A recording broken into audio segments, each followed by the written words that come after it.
Donc un petit arrêt pour voir ce dolmen, appelé dolmen de Kerlude. C'est le nom de la commune, ce que vous voyez, on est en plein dans un petit bourg. C'est juste à le côté de Locmariacar. Les maisons sont bien jolies.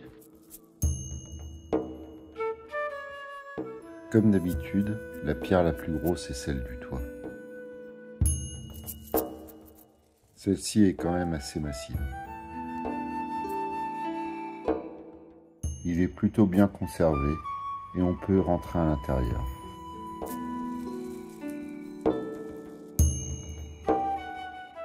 Les petites pierres taillées, appelées pierres sèches, seraient d'origine.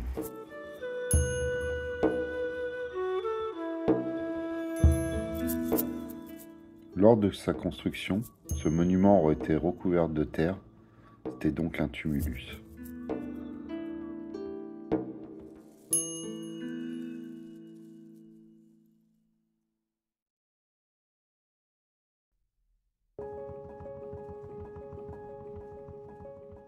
Allez, on repart à quelques centaines de mètres de là pour aller visiter le dolmen de Errourel.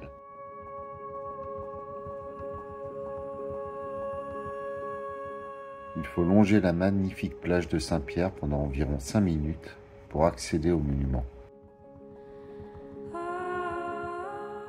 Il y a également de très nombreux bunkers de la Seconde Guerre mondiale dans la région.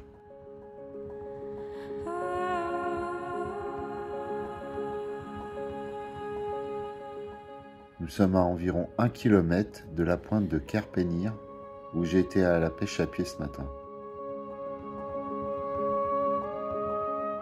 Malgré que ce soit la tempête, ce lieu est empli de sérénité. On a vraiment l'impression d'être transporté ailleurs.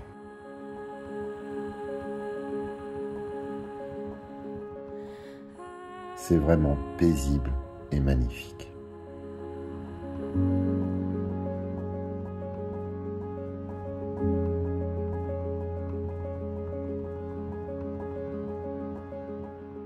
Du dolmen d'Errourel, il n'en reste pas grand-chose.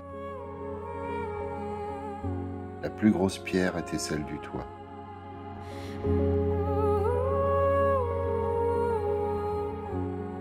La particularité de ce dolmen, assez petit, était que son sol était dallé, comme à Gavrinis.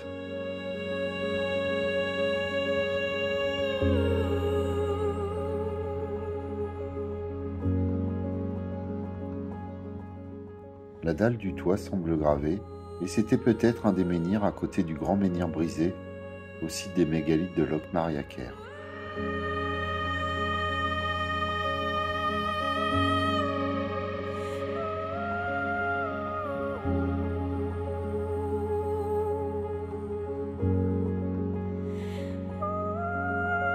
Allez, on repart, c'est la tempête. Je jette un dernier regard sur ce lieu un peu magique avant de repartir.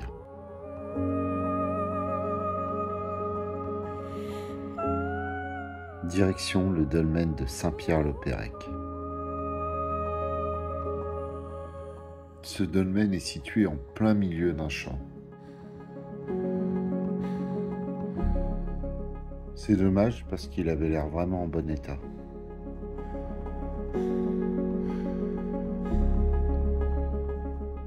Mais c'est peut-être parce qu'on n'y a pas accès qu'il est aussi bien préservé.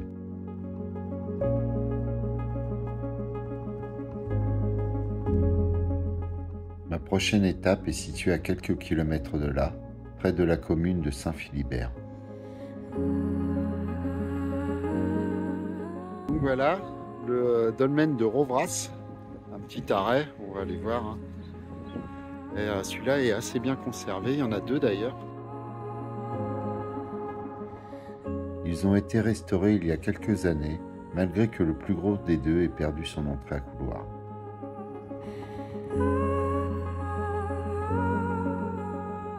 Certains dolmens sont très petits, avec des entrées très basses. On en a un bon exemple ici.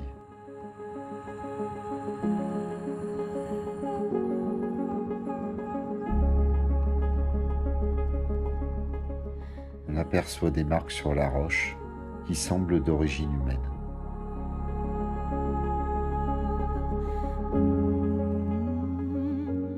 l'origine, ces deux monuments, comme tous les autres domaines, devaient être recouverts de pierre et ou de terre.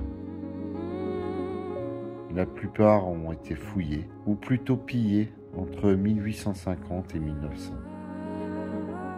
Et comme Gavrinis, tous les dolmens devaient avoir à l'origine des dalles gravées, marque aujourd'hui disparue due à l'usure du temps.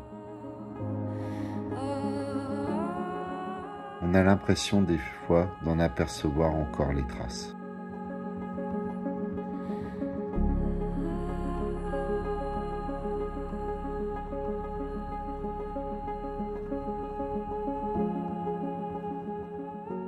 C'est déjà l'heure de repartir, mais c'était un endroit vraiment intéressant.